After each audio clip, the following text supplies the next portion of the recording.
The gaming landscape in 2025 is kind of insane. Live service games are the new standard, layoffs and buyouts happen constantly, and price hikes seem to only be getting worse. All of this dovetails the broader economic nightmare that many of us are staring straight down the barrel of. Amidst these rocky circumstances, Nintendo stands as one of the few companies that still prioritizes interesting, one-of-a-kind, single-player focused games made by inspired and well-paid people. Their employee retention is still excellent. There just aren't many other companies out there that can afford to take so many risks given the shareholder-driven times that we're in, if we're being honest.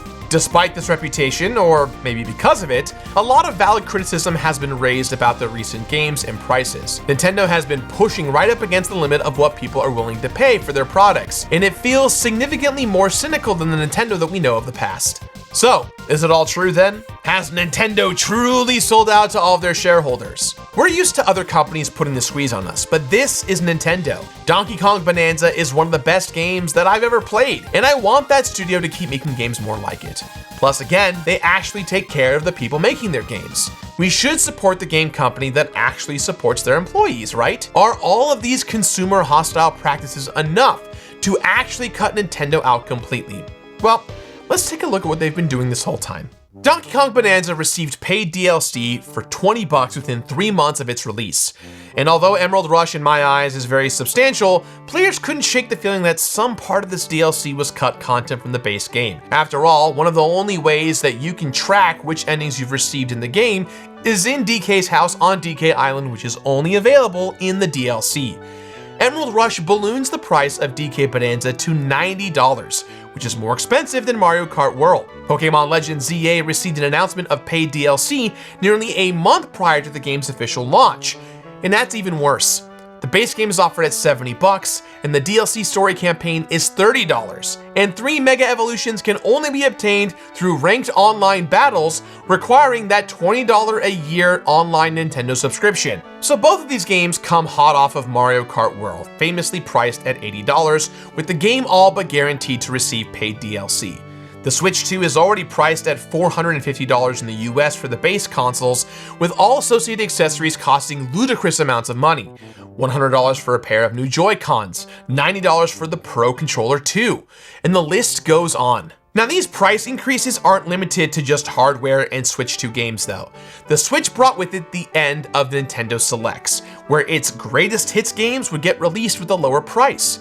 This was a fantastic way to pick up a big new game for a better price. But the Nintendo Wii U died for our sins, and with it, it took these great deals with it.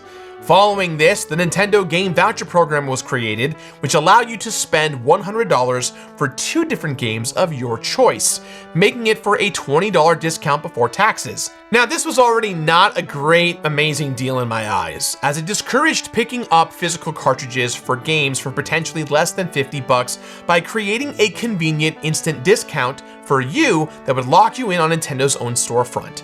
A few months ago, it was later restricted to only games under $70, and even further limited to only Nintendo Switch 1 games. During the Nintendo Switch 1 generation, Nintendo began to offer progressively less discounts on their games, on top of locking players into their Nintendo Online subscription models. Nintendo started paywalling Nintendo Switch Online user updates for their emulators increasingly behind the expansion pack tier, which costs a whopping $50 a year.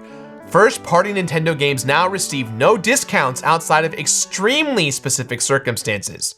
Let's take Super Mario 3D World plus Bowser's Fury as an example.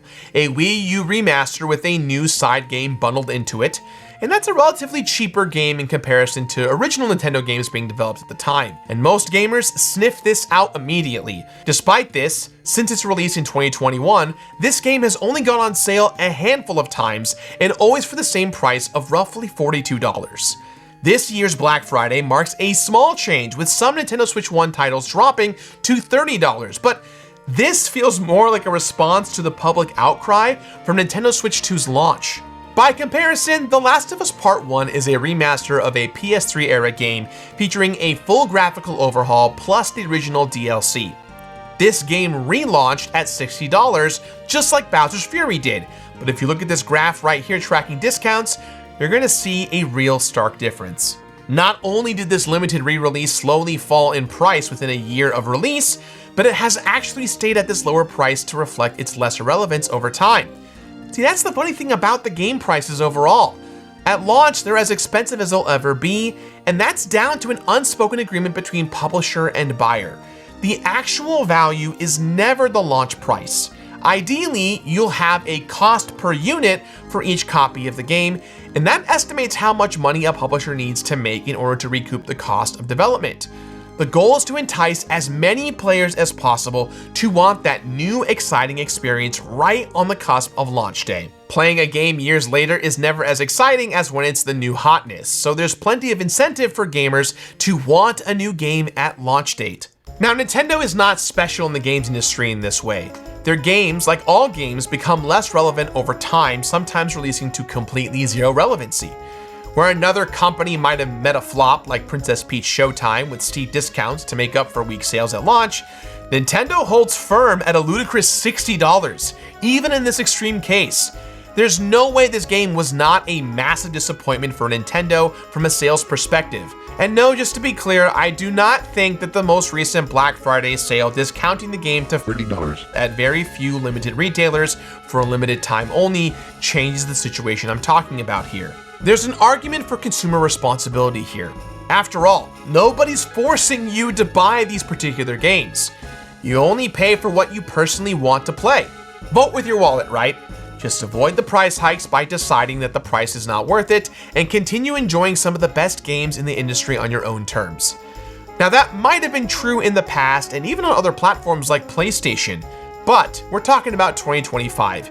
You cannot vote with your wallet the same way you used to, least of all with Nintendo. All right, so let me take you back a little bit. Let's say it's 2011 and you're looking at Mario Kart Wii for online multiplayer, or maybe you just want to replay older games like Ocarina of Time. You might be able to find a used copy of Mario Kart for, let's say, 20, maybe 30 bucks. Ocarina of Time on the virtual console is about $5 to $7 depending on where you live, and there really isn't a Xbox Live or Game Pass subscription for the Wii. Nintendo consoles were not just famously less expensive than their competition back in the day, but constantly went on sale, making for excellent options for families across the globe. Legend of Zelda Skyward Sword comes out and you want to try it, but you're not such a big Nintendo fan that you need it immediately. No problem. Just wait for the price to come down or wait to grab a used copy. However, this is no longer an option on current Nintendo platforms. Let's say you want to pick up Donkey Kong Bonanza because you were a big fan of the country games and you're excited to give it a try. That'll be $450 for just the Nintendo Switch 2. You look and notice that, hey, for only 50 bucks more, you can grab the Mario Kart World Bundle, which is about 500 bucks. Mario Kart is an $80 game separately, so you'll figure, hey, you'll play that eventually. You might as well grab it now because it's cheaper.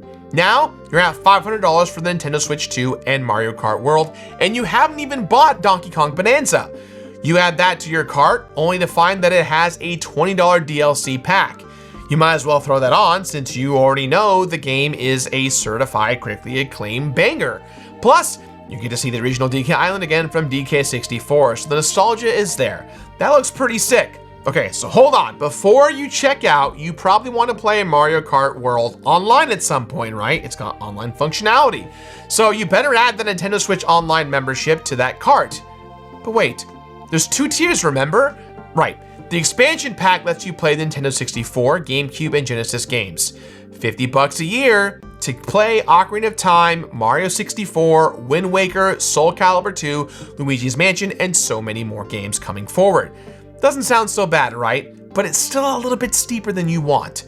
Don't worry about that. A family membership for you and 2 friends would only cost each of you about $27 a year. Of course, you have to pay that up front, but you get your friends to help you to agree to pay it because they want it too, and they'll pay you back. So that's $79.99 to your cart. And you'll probably want a second Pro controller too, so that'll be another $90. Before you know it, you're staring down the barrel of a final checkout subtotal of $760, and that's before taxes and fees. So how the hell did all that just happen? Nintendo is using Apple's strategy to move you up a price ladder, manipulating you to pay as much as humanly possible for what is ostensibly the exact same amount of content that you would have previously received in the base price. If you visit the Apple website, you'll find yourself climbing a very similar price ladder, where the starting price offers only a small portion of what most buyers will actually want, with tiny upgrades like storage, RAM, and accessories being pieced out as the individual low-cost add-ons that you need. Sure, a new MacBook Air isn't so bad at $899 for a cutting-edge laptop with incredible specs and excellent battery life, but that price does not tell the full story here, folks. You are stuck at 16 gigs of RAM, 250 gigs of storage, and a slow 30-watt charging cable. This is the bare minimum for a modern computer and still great, but just one tier better is $200 a pop for RAM and storage, and that 70-watt charger fast charging situation is another 20 bucks.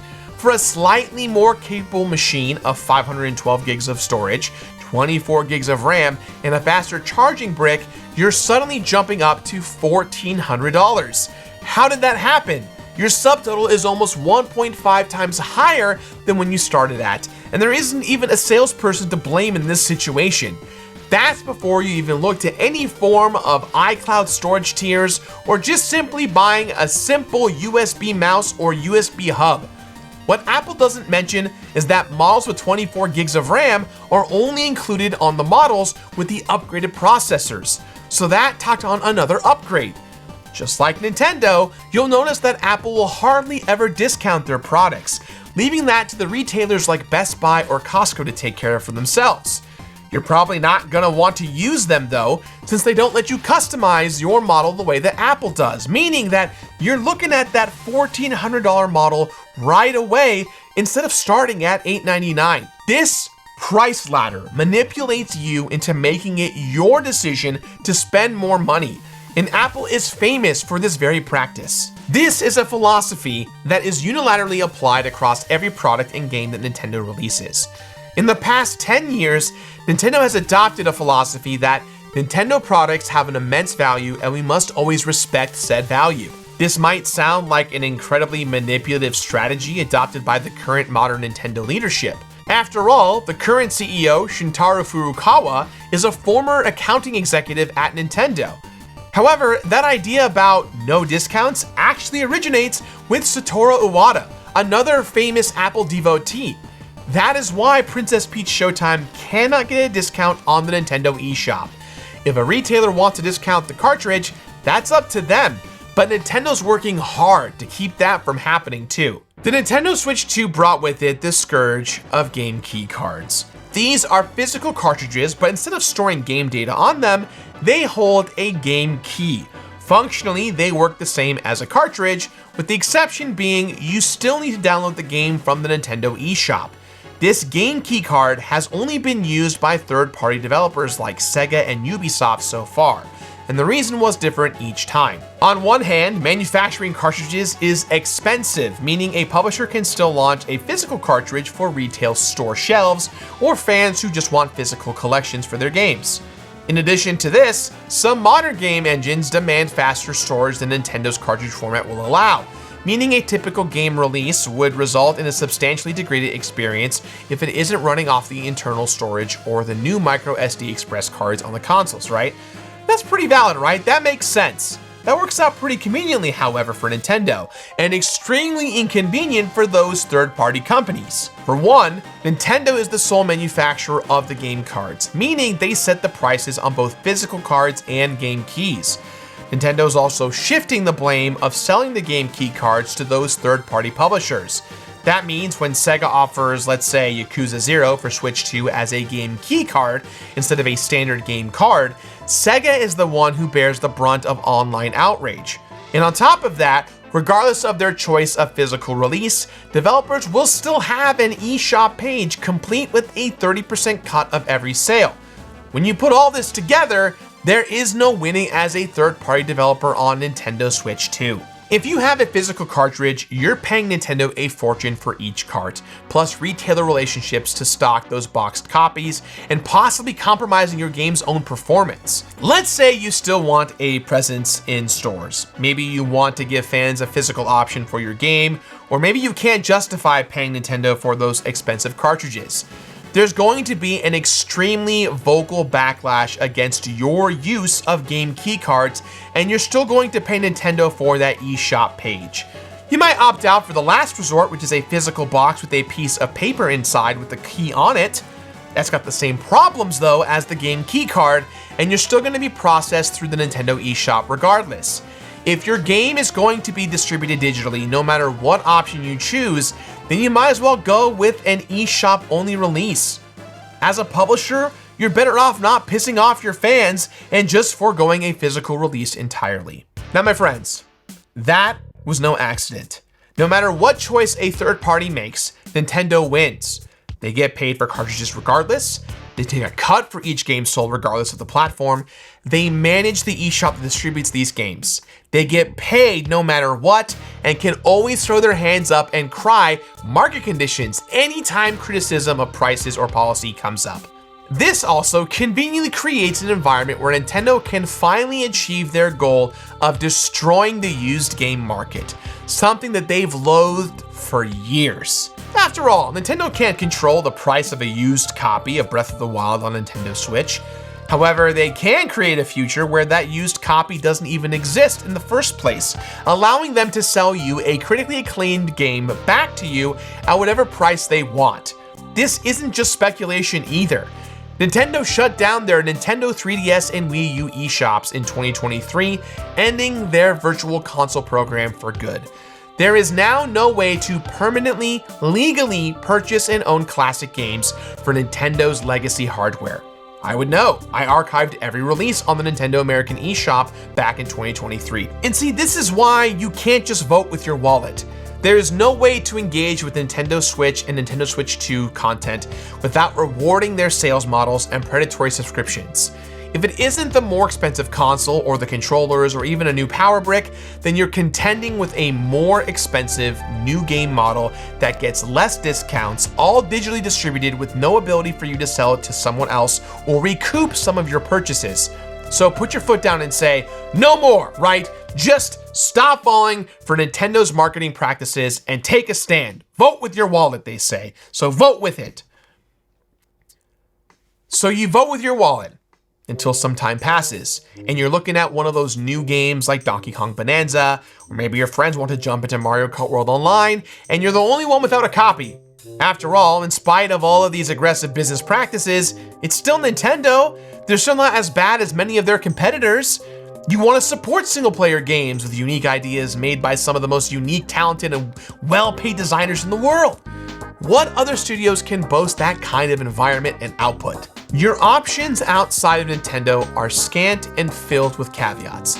Sure, you can get Astro Bot on PS5, but most other new games coming out on the PlayStation are live service games packed with microtransactions, optional cosmetics, and always online requirements that you didn't even want or ask for. Even if you like a franchise for its single player, there's no guarantee it will stay that way. Ubisoft's very own Far Cry is now leaving behind the single-player campaign model in favor of the live service gamble. So, this puts us in a real predicament. Vote with your wallet, but what can you actually vote for?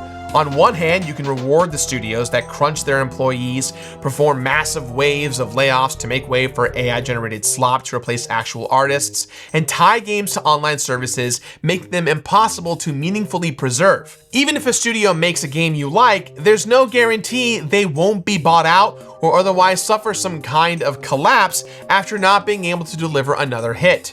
The list of decent studios is getting shorter and shorter and constantly changing for so many reasons. On the other hand, there's Nintendo.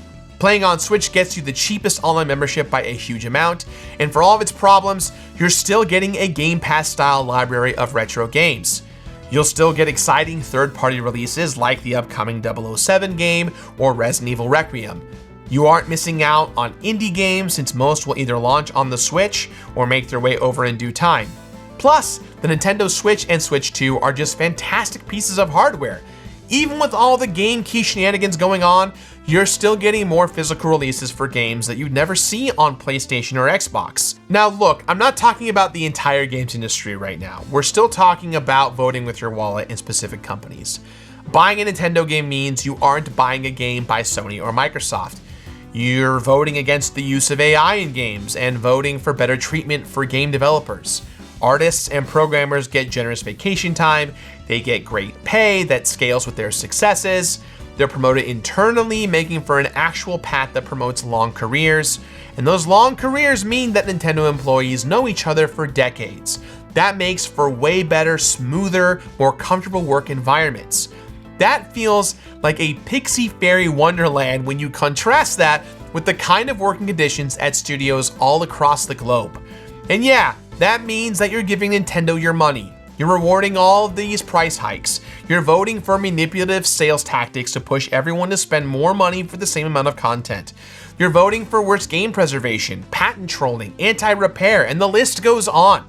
Nintendo is one of the best companies without a doubt, but they're also an industry-leading bad guy that will destroy your life and lives of your entire family if you dare to upload a Mario game for others to download. So, what can you truly vote for? In my opinion, it's gotta be smaller choices to make. Buy a controller by 8-bit dough instead of a Pro controller. They're still fantastic. Don't get that Nintendo Switch Online subscription unless you really want to play a game online. Cancel it when you're done. Buy used games whenever you can and try to avoid the hype cycle on new games unless it's a release that you are really stoked about.